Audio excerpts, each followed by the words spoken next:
Hello everyone.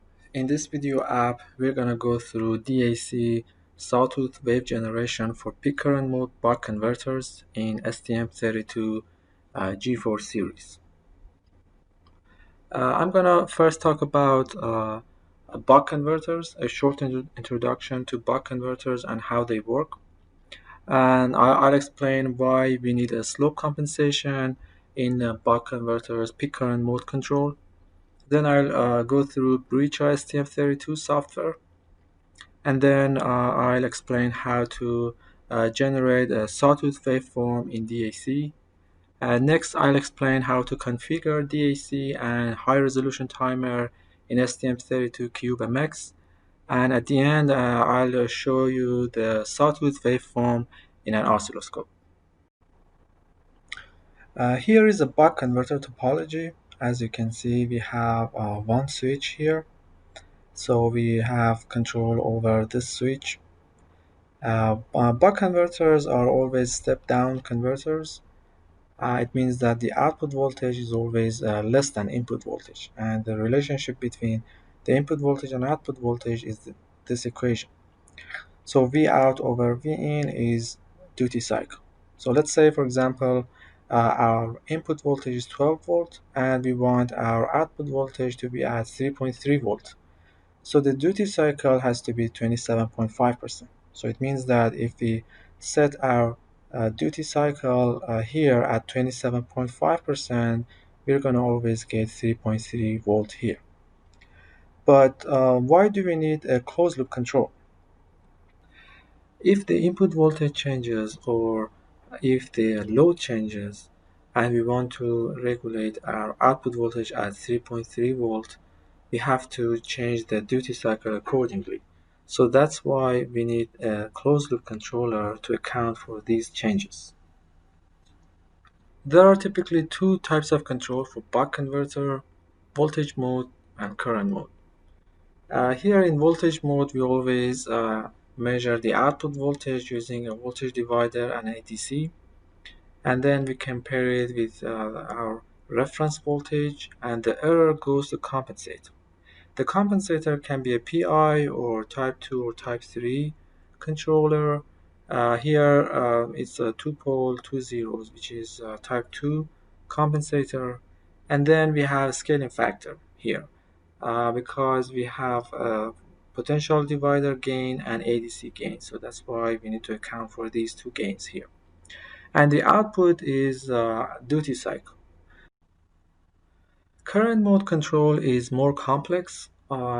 We measure the output voltage and compare it with the reference. The error goes to the compensator, and the output of the compensator goes to DAC. And DAC defines our demand current. On the other hand, we constantly measure the switch current and compare it with our demand current. Whenever the switch current reach the demand current, we turns off the PWM here. So by default, duty cycle is almost 100% here. We also use blanking here because the moment we turn on this switch, we always have a spike for a short time. So that's why we need to use blanking here for about maybe 100 nanosecond. Current mode control is more complex, but it's faster in transient response compared to voltage mode. In this demo, we're gonna use current mode control. Technically, it's called peak current mode control because we make sure that the peak of our switch current reaches our demand current. As a recap, the duty cycle is set to almost 100%. The ADC measures the output voltage, and once the ADC conversion is completed, it triggers an interrupt. In the interrupt loop, the sample voltage is read and compared with the reference voltage, and the error goes to the compensator, and the compensator generates the demand current. And the comparator turns off the PWM once the real current reaches the demand current. And in the next cycle, the PWM is set to high again, and the process will be repeating. Here you can see DAC out and switch current waveforms. DAC out, which define the demand current, is a constant value, and once the switch current reaches the demand value, we turn off the PWM, and in the next cycle it's set to 1 again, and it's repeating. But there is an issue with this controller. It's called subharmonic oscillation, and it happens once the duty cycle goes beyond 50%, or we change the duty cycle in a wide range from small to large, or vice versa. In this case, the inductor current is not stable anymore, and we cannot regulate the output voltage at the desired value. So, in order to overcome this issue, a compensating RAM with a negative slope needs to be added to the output of the controller, like this in the picture. Here you can see DAC out and switch current waveform once we add the slope compensation. So it's the same concept. Once the switch current reaches the DAC out, we turn off the PWM.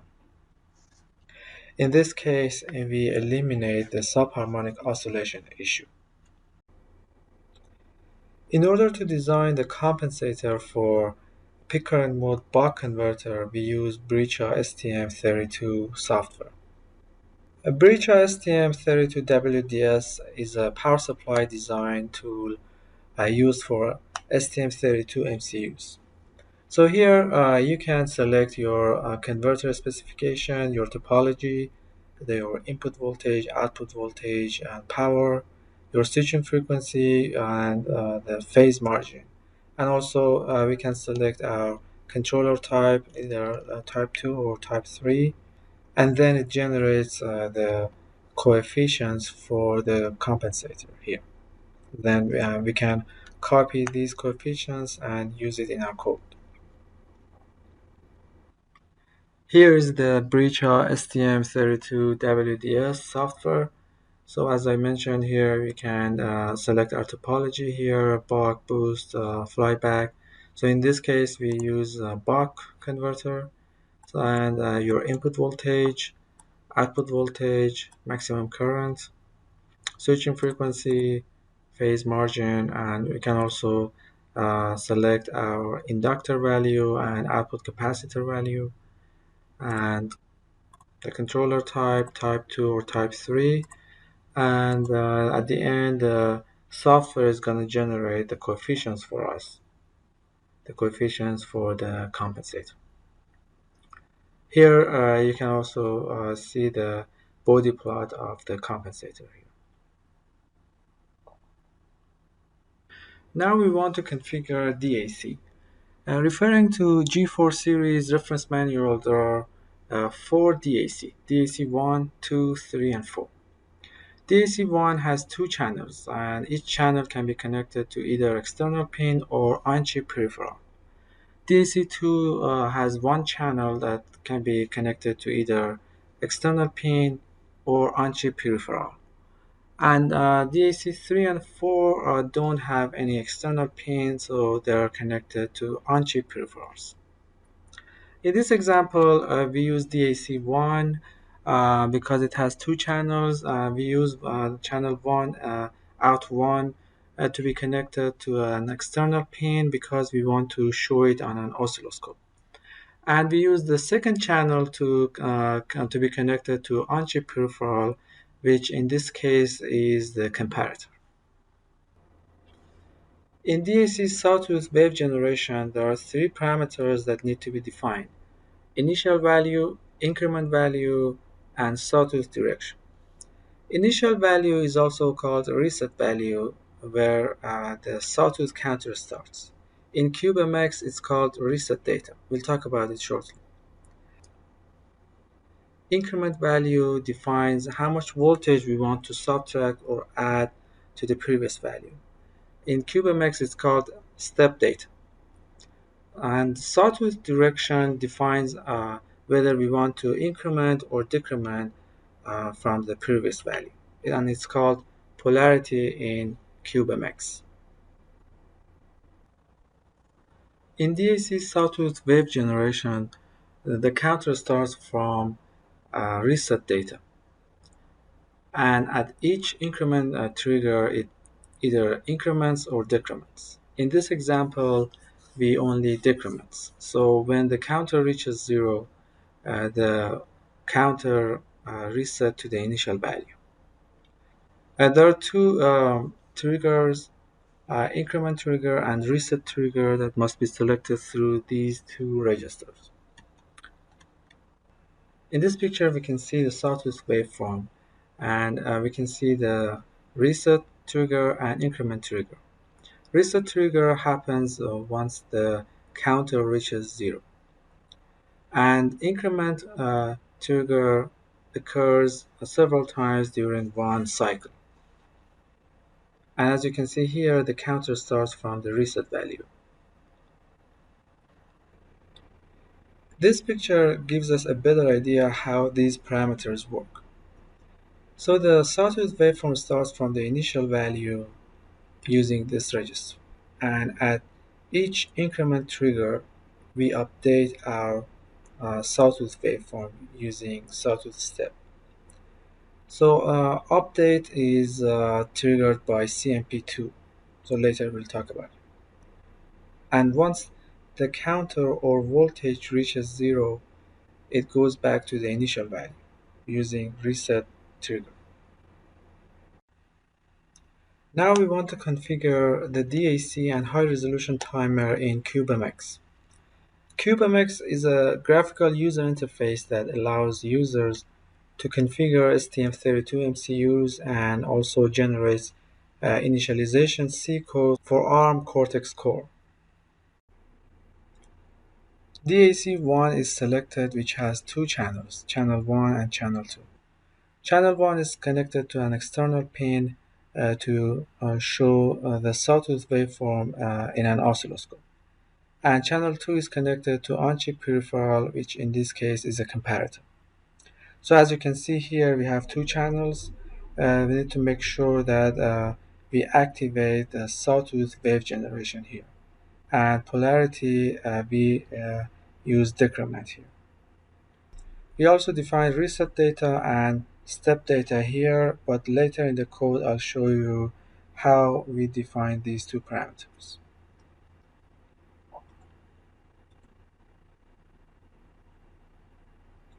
High resolution timer. In G4 series, we have 6 timers, 6 high resolution timers, timer A, B, C, D, E, and F. And we also have master timer if we want to synchronize these timers. In this example, we use timer A, and we need to define these 5 parameters for timer A. Period, CMP 1, 2, 3, and 4. The CPU frequency in G4 is 170 MHz, and the high resolution is 32 times of 170 MHz. So the resolution would be 5.44 GHz. And let's say our switching frequency is 200 kHz. So at 200 kHz, we need to convert frequency to ticks. So that's why we need to divide 5.44 GHz by 200 kHz. So it's 27,200. So that's why we need to write 27,200 here. And the CubeMX will generate these lines of code for us. Each high-resolution timer has a set source and reset source. Set source is where we activate our PWM, and reset source is where we deactivate the PWM. We assign CMP4 as the set source and CMP1 as the reset source. And the CMP1 is almost 100% because the duty cycle by default should be almost 100%. And the second reset source is the output of our comparator, which is external event 1. So again, the CubeMX will generate these lines of code for us.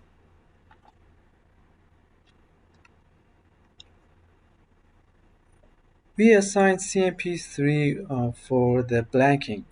So in this case, we selected 100 nanosecond, which is 544 ticks.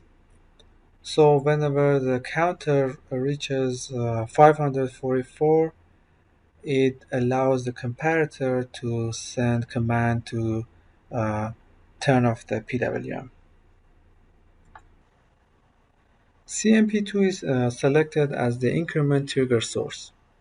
And let's say we want to update our sawtooth waveform 100 times in one period. So CMP2 is equal to 27,200 divided by 100, so it's 272. So which means that at each 272, we update our sawtooth waveform. So make sure that in the CubeMX in timer, we select compare to for DAC step. This is the CubeMX software where you can select your MCU. In our case, we selected G474. So here's the MCU with all the pins, and as I mentioned, we have four DAC. We selected DAC 1, which has two channels. Channel 1 is connected to external pin, and channel 2 is connected to on-chip peripherals. And here, as I mentioned, we need to make sure we enable it, and we select sawtooth wave generation and decrement, and same for channel 2.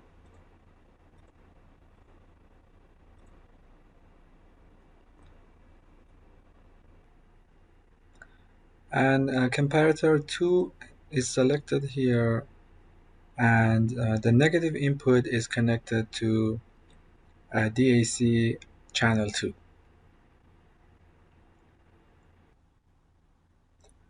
And for high resolution timer, we activated timer A here, as you can see. And for period, we calculated our switching frequency at 27,200.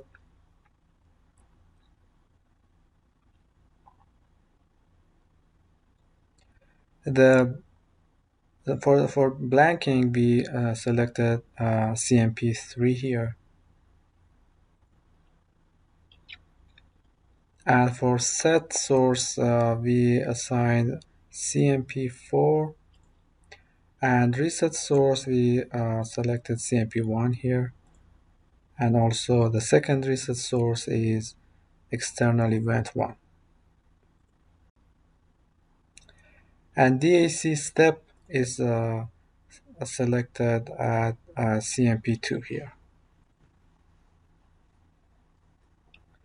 And since we are using ADC1, and ADC1 is gonna trigger the interrupt, make sure that you enable the interrupt here in ADC1.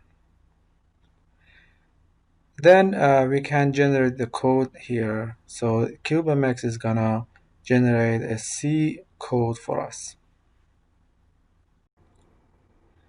As mentioned earlier, the output of the compensator defines the initial value or reset value here. And then we add a ramp with a negative slope to form this waveform.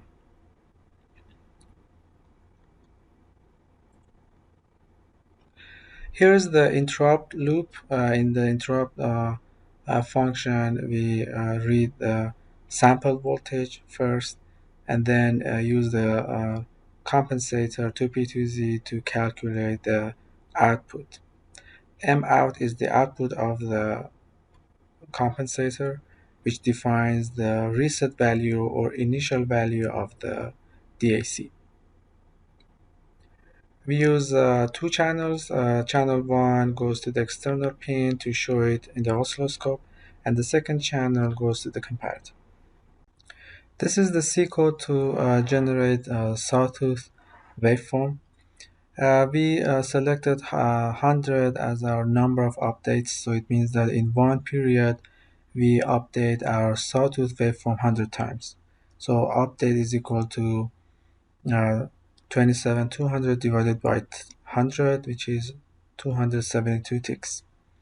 And step voltage is 1 volt here. We selected the peak to peak of 1 volt divided by 100, so it means each sawtooth step is 10 millivolt. And since it's a 12-bit and we need 16-bit, that's why we need to multiply it by 2 to 4 to make it 16-bit. And then we assign this number to sawtooth step data. So sawtooth step data is our sawtooth step here. And CMP2 is set at update. So it means that at each 272 ticks, we update our sawtooth waveform. So this is our increment trigger here. I used STM32G4 Nucleo board to generate the sawtooth waveform. And here is the sawtooth waveform showing in the oscilloscope. So as you can see, it starts from the initial value and it decrements until it gets to 0, and then it goes back to the initial value again. So since my switching frequency is 200 kilohertz, so my sawtooth waveform is also 200 kilohertz, and the peak-to-peak voltage is 1 volt here, as you can see.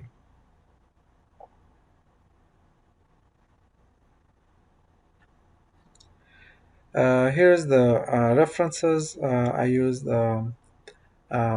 STM32G4 reference manual and STM32CubeMX software. Biricha STM32WDS, you can find it here in this website, and STM32 Nucleo board. Thank you. I hope you enjoyed the video.